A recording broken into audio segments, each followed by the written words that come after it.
and another episode of the Job Board Leaders Monthly Roundtable. We're recording this, I guess talking live and also recording on Thursday, January 8th.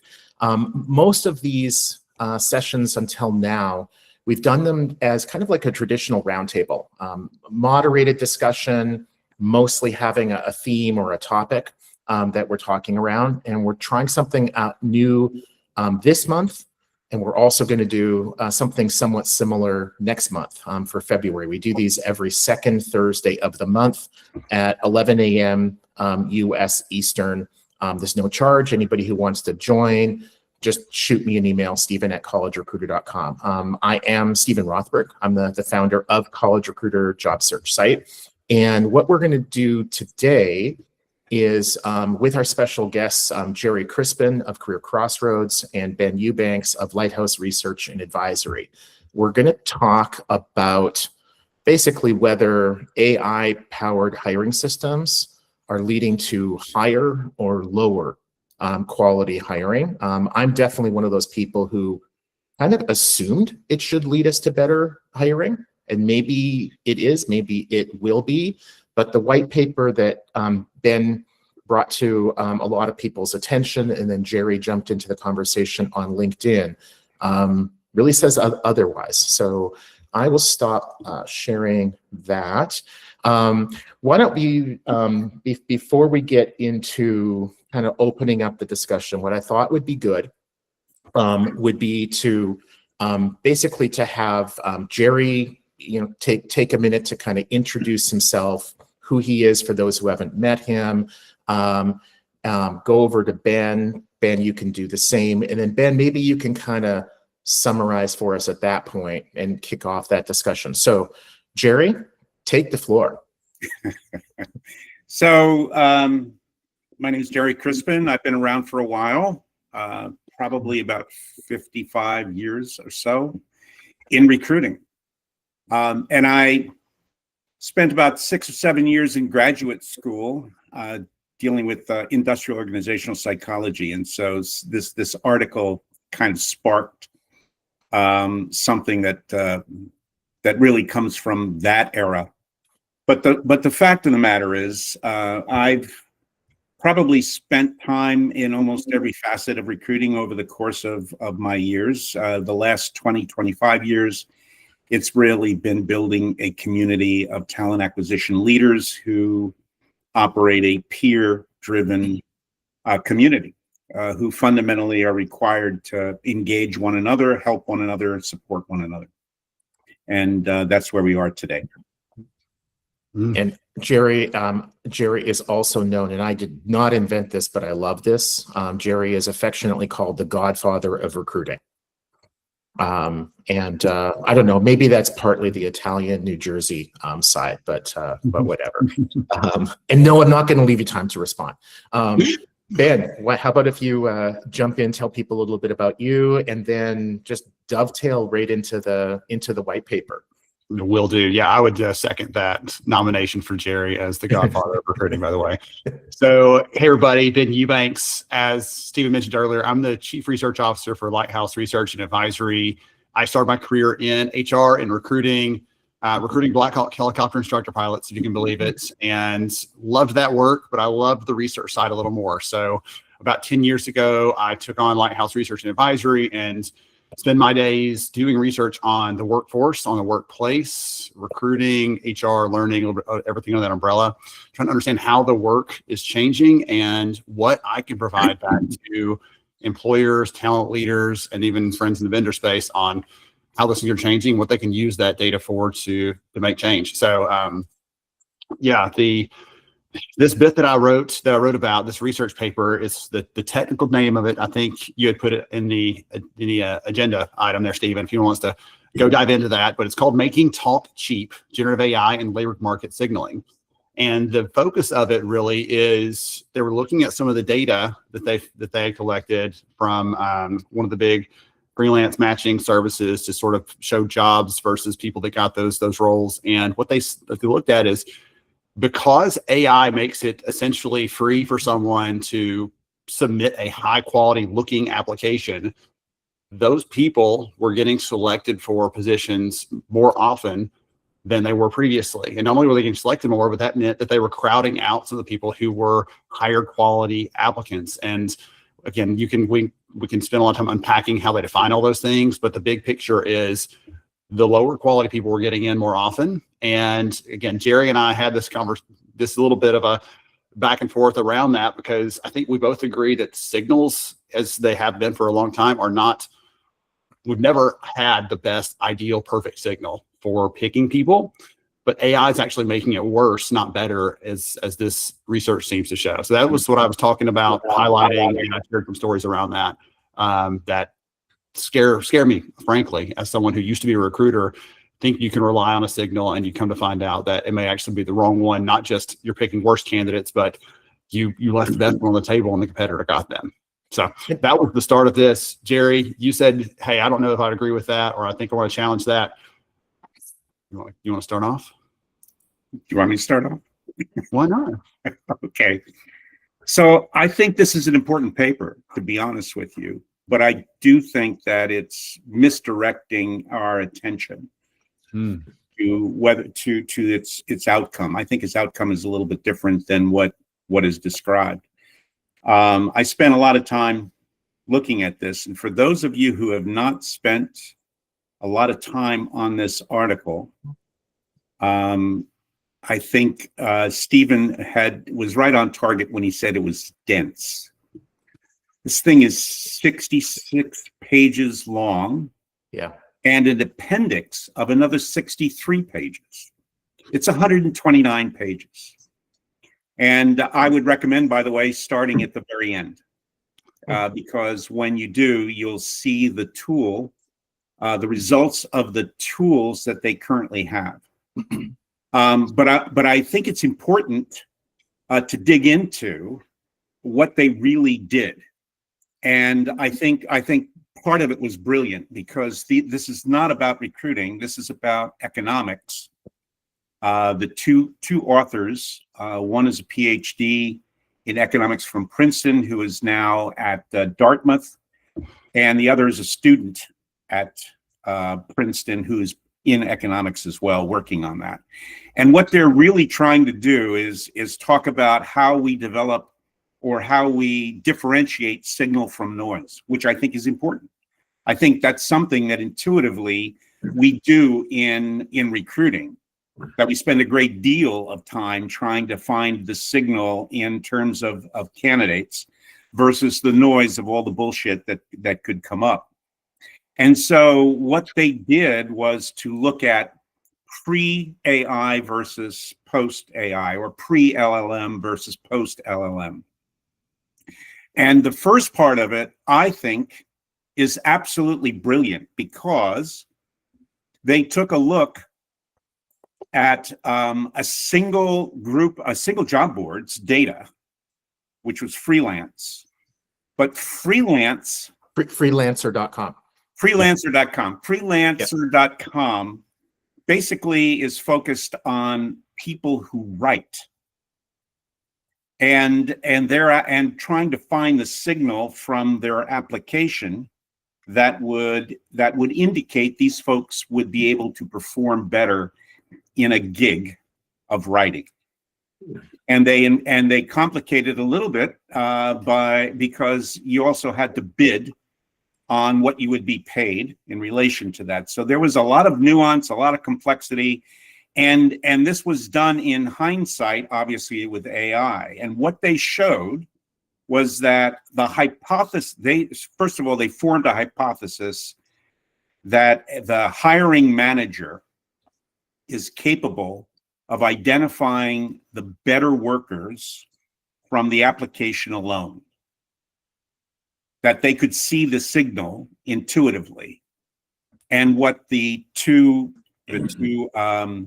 authors of this project did was to identify, or actually be able to find a measure for that in terms of how much effort was put into the application. They could determine that in a variety of different ways without going into it. Again, it's 66 pages if you want to play with it. but also the degree of customization to align their application to the job itself. And they basically said the more effort put into customization means that the individual is more capable and more able, and will likely, we predict, will perform better. And obviously, after people did the gig, were hired and did the gig, they were rated by the hiring managers. So you had a performance post. And this is all before, obviously, LLMs were involved. And so I thought that is just a brilliant move in being able to demonstrate that in certain jobs, writing, for example, we could discern better performers from the applications themselves. Didn't have to do interviews. And obviously, in hindsight, with AI, if no one used AI to demonstrate, to do the application, that might still be true. The question is whether it is still true. And so their second piece of this was to do it in today's environment, if you will, where writers are still doing the same thing with freelancer.com, and they're basically picking their price and they're creating an application. However, they also have a tool, so that many of them are much more capable now of prompting a tool that's part of freelancer.com to create that application. And that impacts this measurement that they're making in relation to the predicted performance of those individuals.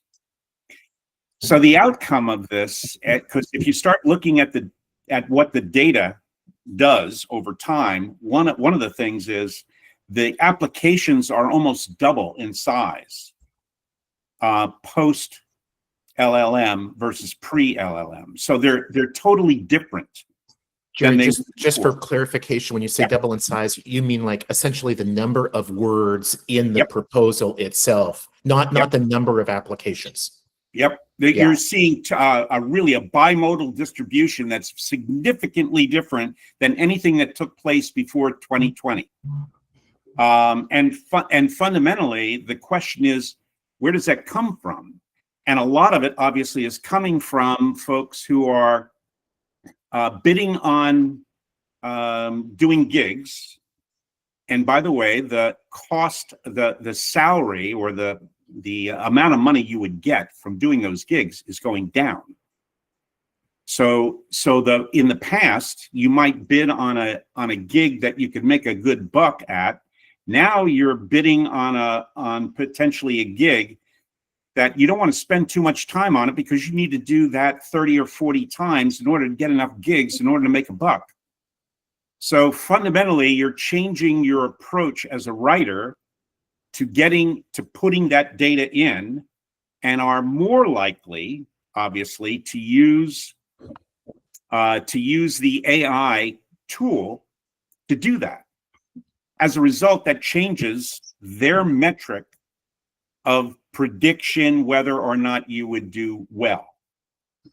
So in the end, you have a kind of a normal distribution, though, of all of these people post LLM who have, and it looks like a normal distribution of people with ability, at least their measure of ability. I question whether or not it's still valid.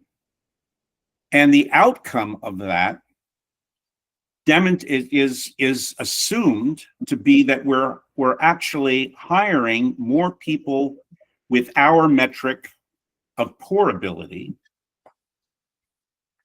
and not hiring people who have a very high ability, in part because the hiring managers no longer can see differences and intuit differences between those people with ability and those people who aren't. They don't have the same.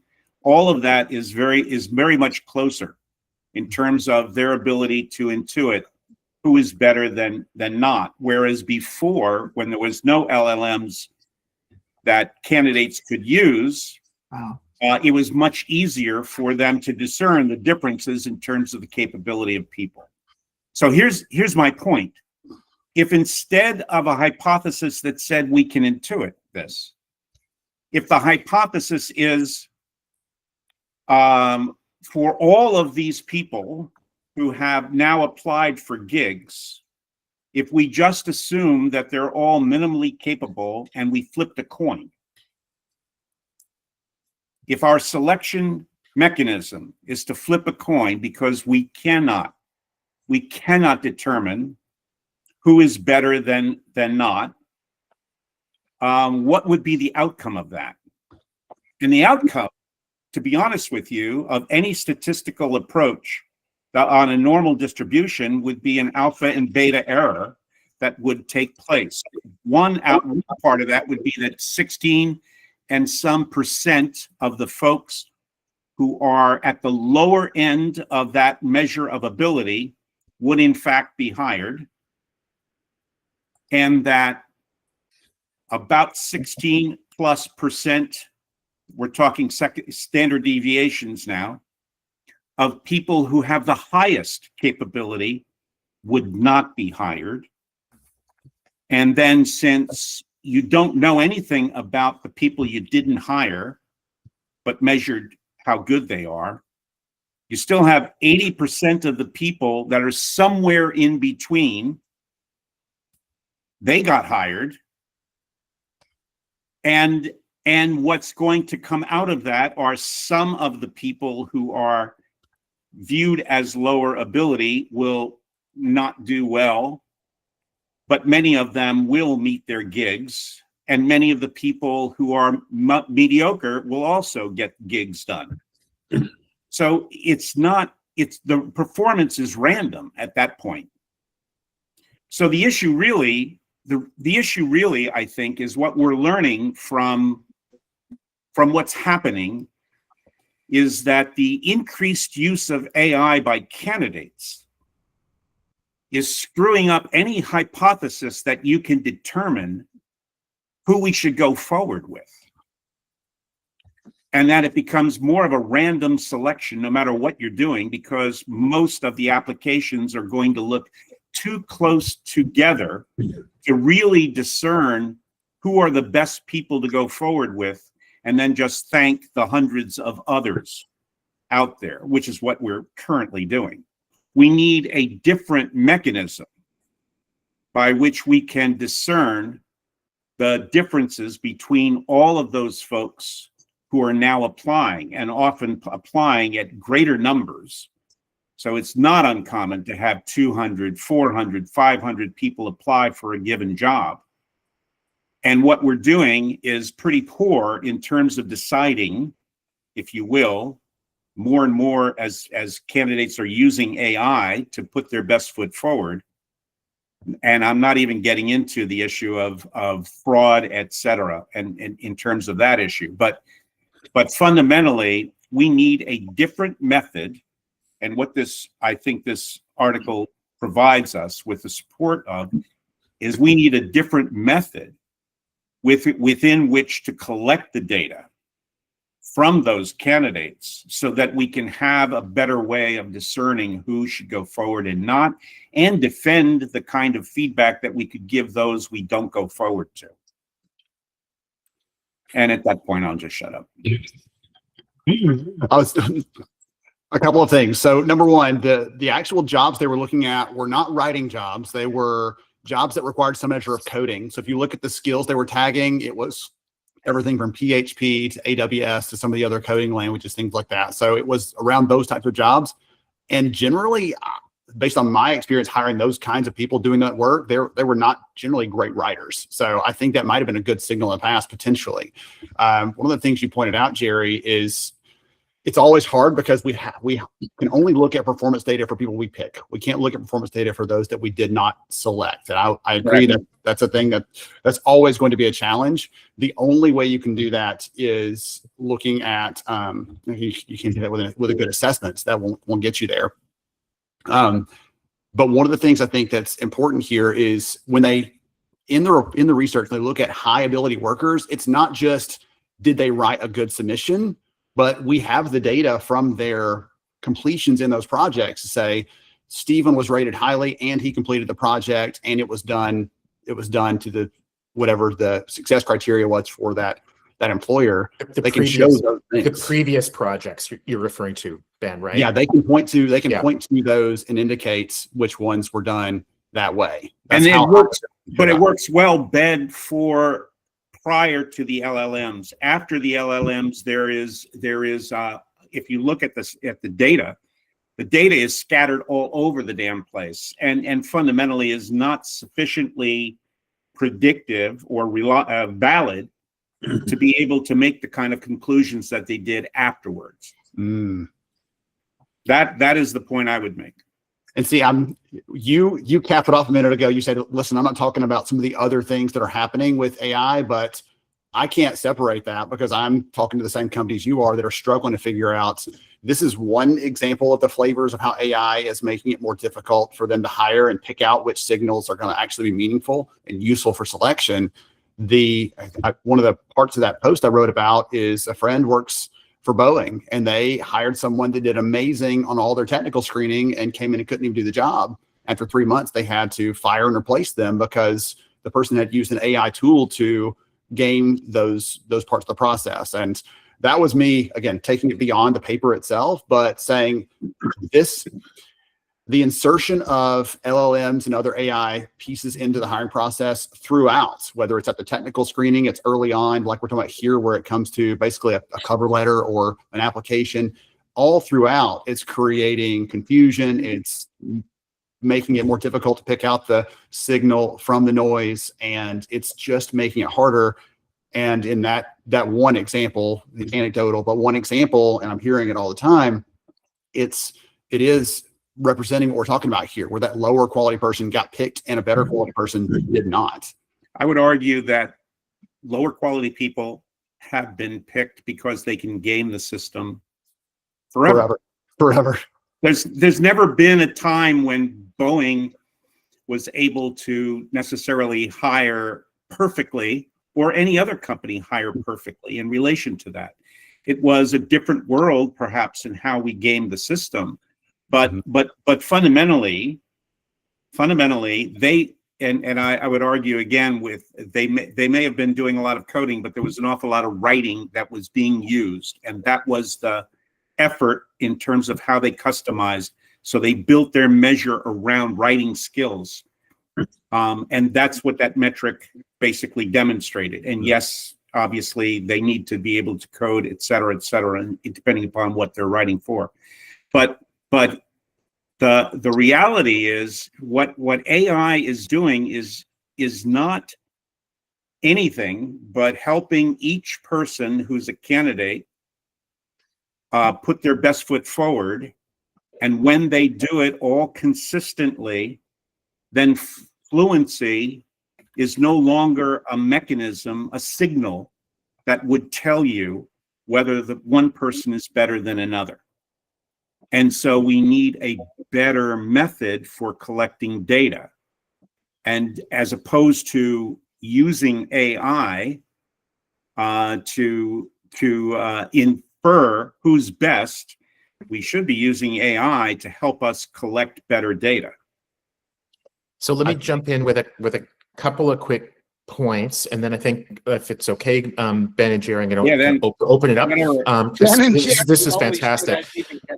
So Ethan, let me just jump in with a couple quick points, and then Ethan, I'll go, and then Jeff, you guys both raised your hands. So one point is, and I think that Gerry, you touched on this, but I want to make sure that people don't overlook it, that part of the study was that sort of the value of the well-written, let's call it the RFP, the value of that declined because you went from having generally higher quality candidates based upon previous performance of similar projects, writing more meaningful, on target, longer applications.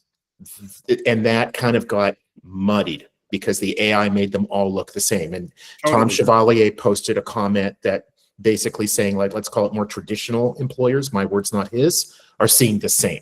And that's why I thought this would be a really great discussion, because it's not just a freelancer.com marketplace issue. I think we're seeing this in traditional employment, job It's board happening right candidates. now. Exactly. But the Without study a was doubt. able, the study by using freelancer.com data was really able to like remove a lot of the noise, like Gerry, you said at the outset.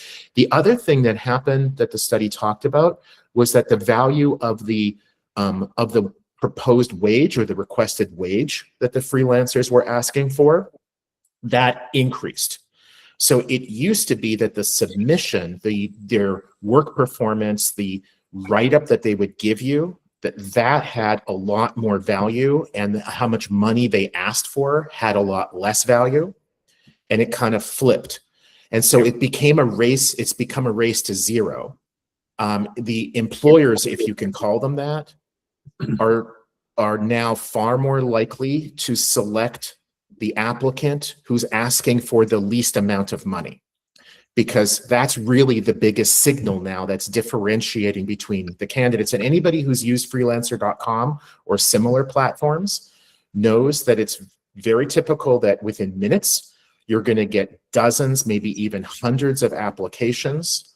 And with the LLMs, they all look very much the same. And yes, you can go in and look at past performance for people, but a lot of the way that people select these freelancers is based upon, if somebody's saying $25 and somebody else is saying $50, I'm going to go with the $25 person. Right. So that's one piece of it. Ethan, you were first in line. Fire away, please. So bear the ignorance. I just opened the document and I read an AI summary to keep on point. I have not read this at all and heard you guys. So if I say something that's not key to the point or material to the points that we're making, but from what I think I'm hearing and reading, one of the things I've been saying, especially to recruiting HR types, is stop worrying about AI is coming for your job. Keep worrying about the person who knows how to use AI is coming for your job. That's the phase that we're at. How are these people not doing well? If they win in the test and they're showing their work, that just tells me Boeing isn't letting them use the same tools because they have corporate governance that says they can't use it. And you know what? I want the guy who can use the AI to code or to write. He will or she will do better. Give her the same tools that she used in the test. And if she generated the best test result, she will do the best here. Google, I hear, is not hiring true developers who aren't also using vibe coding platforms. They must know how to use this because it's giving them incredible efficiencies in time to deliver proof of concept and MVP products. So I think that there's missing data on why they didn't perform as well in the job. And it's probably unrelated to the application process is my guess. That Boeing example, for example, I see this all the time as a consultant into the vendor world, right? I'm doing all this AI stuff on the outside. Then I get into some company with corporate governance and a general counsel, and they're like, you can't use that one, and you can't use that one, and don't touch that one. I'm like, oh, I can't do the job anymore. Everything you saw me do last week, I can no longer do this week. So who cares if they wrote it with AI? Well, in that example, it goes back to what Gerry and I both agree on, which is we need a better signal to be able to pick people. They did a technical interview. The person's reading off the teleprompter in a virtual interview, and it's telling them the right answers. They sound very competent. The manager told me after this technical interview, I thought this person could do my job. Like, this is a little scary. And they show up and can't do even 10% of the work because they do have some AI things they have approved over there in the great Boeing empire. But this person, so the signal didn't know is how to what do the tools basic are you fundamental pieces of the job. They just were able to recite that in an interview. So Gerry, like you said, they gamed the interview, but give them the tool. And people do that for a long whatever time. Tool they used. Say, hey, I'm going to hire you. What tools did you use in that interview and in the application process? Great, use those here, and they'll be great. Well, in that case, again, the person was like, hey, I didn't use anything. It's just, I just need to get some time under me and everything else. So it was, again, that's one one example that's popping up all over the place. But it just goes to, I think, highlight why this is such a big issue.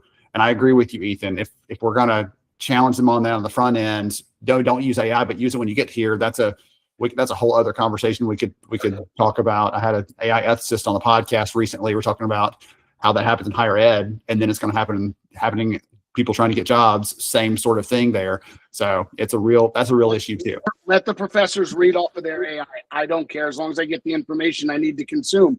Let the programmer cheat and have somebody else write the code. I don't care as long as it's the good outcome I want.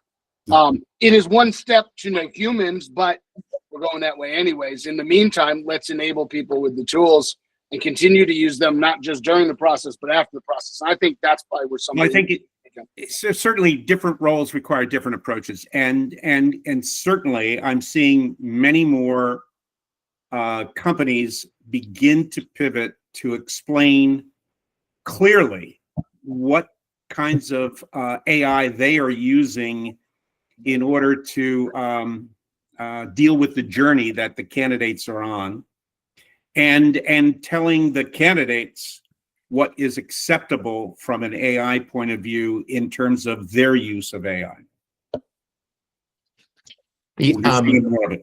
Yeah, Ben, you mentioned a podcast. For those who don't know yours, why don't you tell them what it is? It'll make it easier for people to find it. Well, the episode's going to come out actually, I think next Monday. So okay.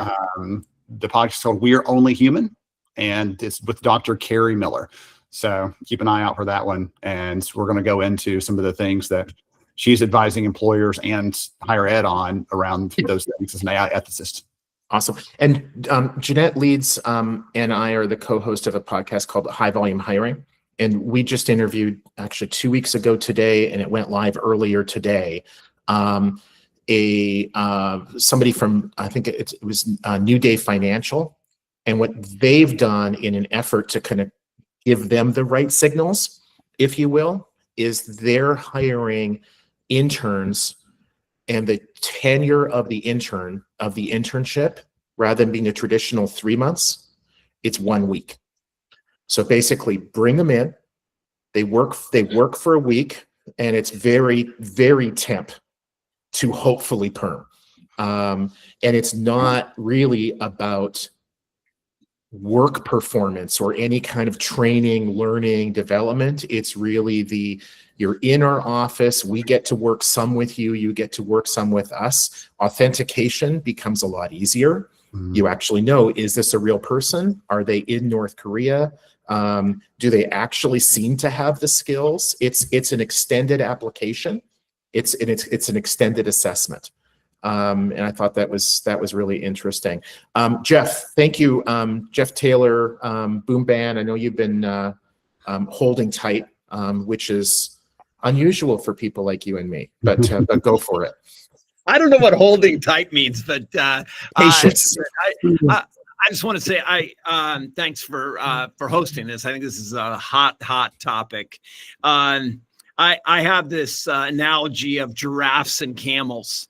And I couldn't figure out a way to describe humans where it wouldn't upset somebody. So everybody seems to like giraffes and camels. And so I said, look, companies are really looking for giraffes right now. And there's 1,000 camels in line, and there's a few giraffes. But there's so few giraffes that it's frustrating. I think it's basically clogged up our systems. I've described this. I've been writing about this for the last year and a half, that this is, I think, an actual meltdown of our current set of tools.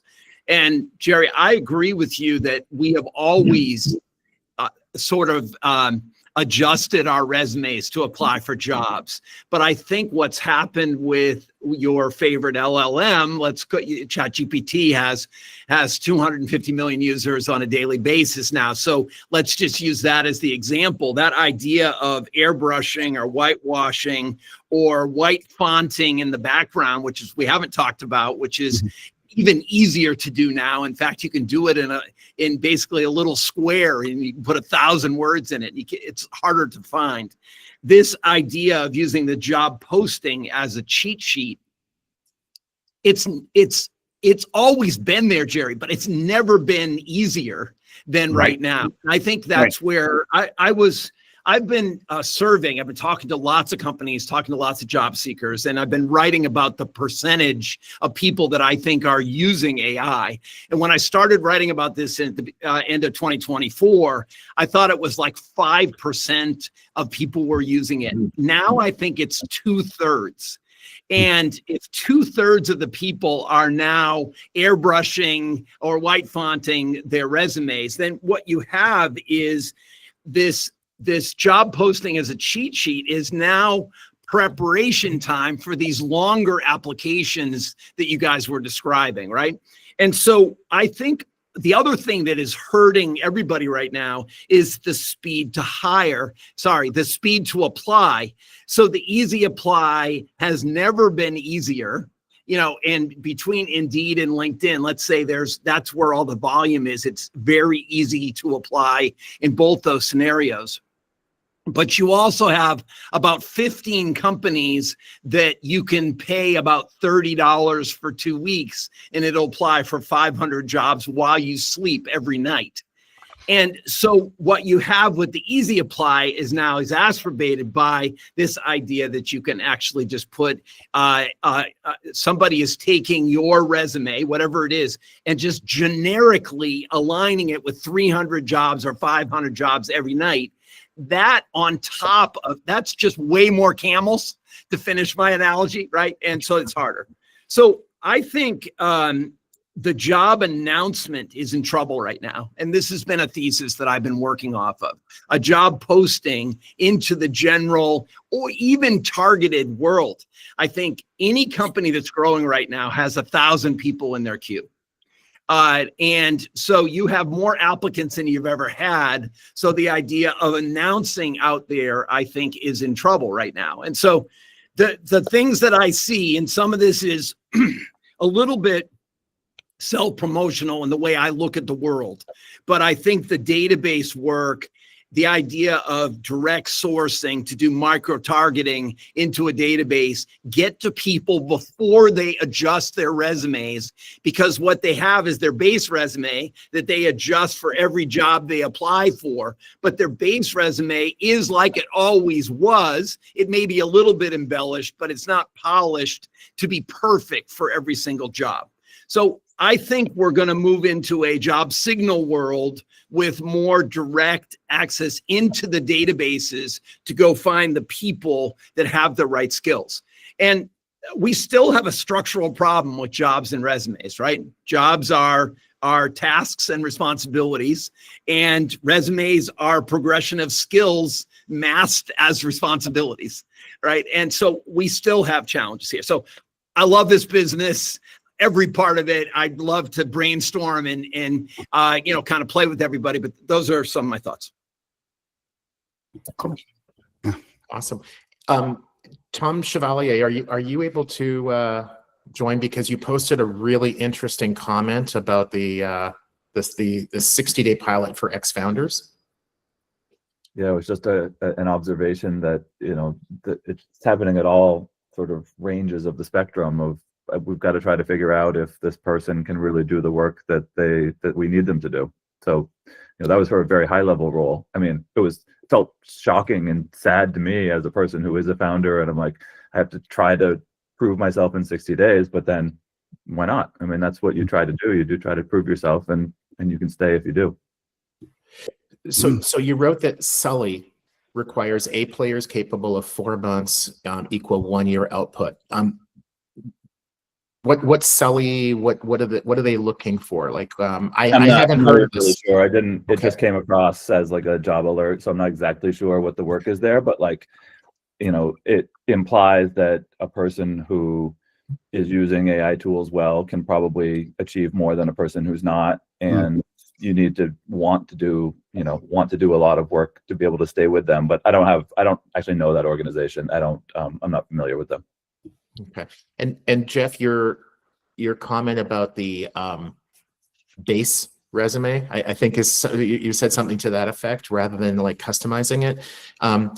Interesting, because forever people in our industry, recruiters, etc., have been telling candidates to customize their resume for every application to make it easier for the employer to see transferable skills. Maybe your job title was account executive, change that to sales representative, because that's the lingo that employers are using. It caused me to think that organizations that have those, what's called base resumes, must be pretty excited if they're seeing that. The LinkedIns of the world.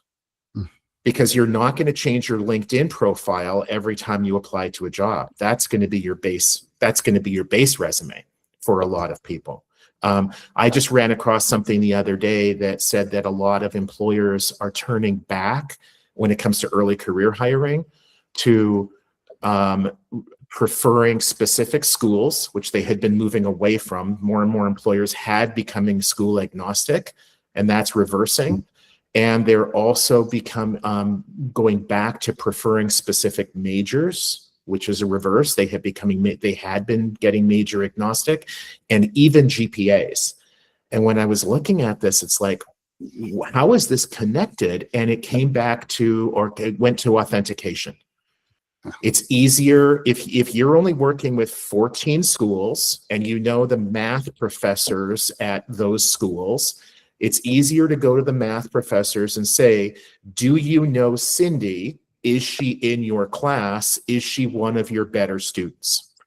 Right. And to me, it's like, we're going back to the 1950s. I understand the motivation there, but how disheartening, because I feel like we're going to be excluding a whole lot of really great people. That's not the solution to the problem. No. It's a Band-Aid. It's a Band-Aid though, isn't it? It goes right against the trend right now, though, which is skill-based hiring, and that about 2/3 of the job postings now. Tim Deneen, you're on the call. I think you can give us a fact there, but don't have college degree requirements anymore.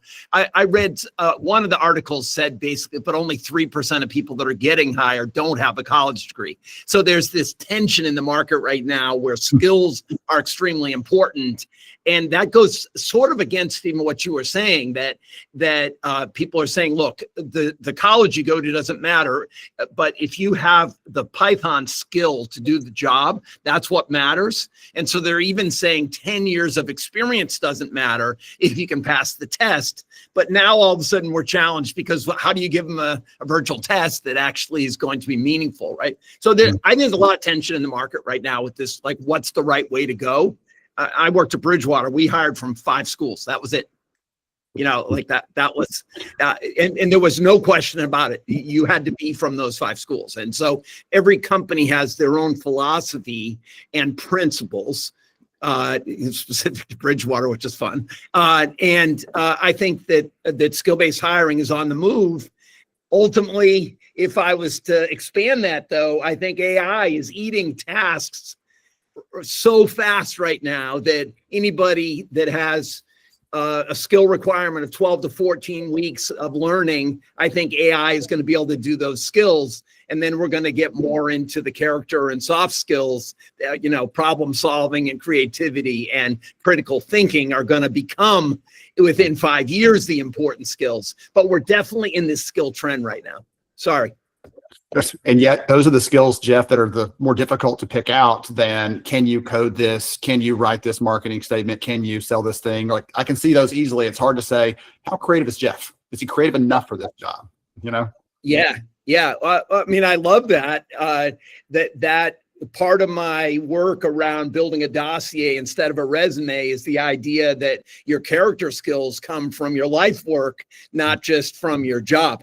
And so this idea of elevating the idea of where you do problem solving in your life. And if you're a marathon runner, you're problem solving in a way that's really compelling. And there may be really interesting crossovers that we're not even looking at with a traditional commercial resume today. Yeah, I'm going to pass the baton over to Jason Gorham, Talent XI. Jason, thanks for raising your hand. Yeah, no worries. I think to your point, I think we're all saying this, right? But I think that talent needs to be utility players. So I've been in staffing, I've been an executive recruiter, I've been an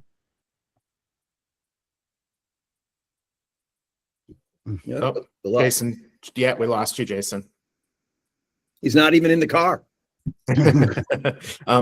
With Jason being frozen, for those who aren't keeping a close eye on the chat, Ben Eubanks posted something a few minutes ago that I thought was a couple of things really important, and I think it sort of was building off of what I was talking about with the data showing that GPA, school, et cetera, are low predictors for quality, for hiring quality. 100%, and coming from somebody who's been in that world since the 1990s, I just see it over and over and over again. More and more employers, and it only took a couple hundred years, began to realize that these were low predictors. There's a lot of efficiency in only going to a small number of schools and targeting a small number of majors and GPAs, and I think that's what it was largely about, not totally. But then your additional point, Ben, is really important too. It's not just like the schools, for example, that same logic applies to the value of referrals, silver medalists, alumni groups, and internal hires. And yeah, I get it. I understand why employers would want to hire somebody that they know is actually a real person. And has sort of like some kind of somebody vouching that they trust. Yeah. I get that. My concern there, and perhaps other people share it, is I think that creates a very walled, small community. If we only hire people we know, we're really, really preventing ourselves from hiring the best people, regardless of where they are, whether they happen to know your uncle, or whatever. Jason, it looks like your connection is back. Yes. We lost you pretty shortly in. So get off your Xbox and use the bandwidth for us. Sorry, I'm in Miami Beach. Things work differently here. So well, I was just saying, like, everybody, it has to be a utility player. I mean, I was talking to the wealth guy at the bank the other day, and he said, they're making us learn Python. And so I truly believe that, and I've talked to a couple other employers too that have said, oh yeah, you can do this, this, and this. That's what we're looking for. So I think if you don't have a broad skill set, or going back to college, right? College, the premise of college is to make you think. So if you can't pick things up and pivot quickly, I don't know if you're going to get hired or promoted or what that looks like.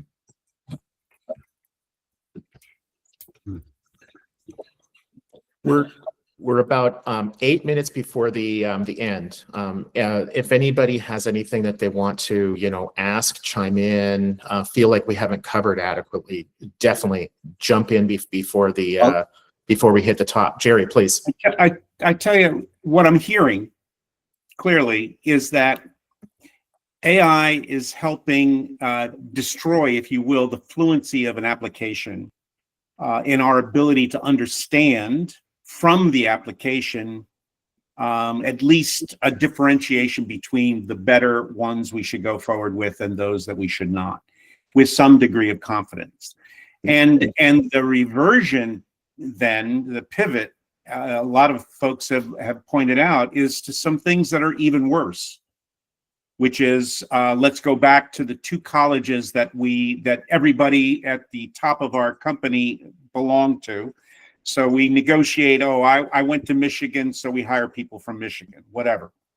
Or some other mechanism that we know is not predictive of performance. It's predictive of the fact that you might have a comfort level with those people on the team, and perhaps there's enough performance to continue the company. But it's not the way we are, geared to deal with. We want to find the most extraordinary. We want to make a decision on not only whether they can do the job, but will they do it well? And that's a collaboration between the employer and the candidate. But if there's so many candidates that we can't deal with that, and that we're randomly figuring out who to go forward with, we're missing incredible opportunities. And again, where I think Ben and I absolutely agree, and I think most of the other people on this agree, is that we need to think about the top of the funnel and how we can collect more effective data, whether it's identifying some kind of base thing ahead of time or figuring out whether or not there are agents that we can develop who can interview as well as humans and have them deal with the top of the funnel and interview 250 people in 3 or 4 days at a level of fairness that is obvious to the candidate. I think that there will be several kinds of models emerging in the next couple years to deal with that top of the funnel. And until we start seeing those that are good at that, we're going to be struggling, I think, to be comfortable about having a fair process for candidates and helping to defend that fair process to them. You know, right now, most candidates don't think of us as much better than politicians. I'd rather they think of us as Gerry, good. everybody likes you. Come on. Everybody likes Gerry. Anyhow, that's where I'm at. Sorry, Stephen, you're sorry, I was not on mute. I was on mute there. Yeah. Tom, yeah, you've got your hand raised. Go for it, please. Well, I'm curious people's thoughts on one of the theses in the business that I'm starting, which is called Tink. And it actually involves AI agents being a part of the solution for the collection of good data and the signal that we've been talking about during this call. And it's this: if you look at the way job boards have historically worked, and this is where we would say this is the very best intent signal that there is. It was from a person saying, this is what job I want, and this is where I want it. And that is about half of what most job boards use in the process of then aligning that person to some jobs. And they used to also collect a resume to support that, but the resumes, we've talked about it, they're all destroyed now because of the sort of the AI-ification of them.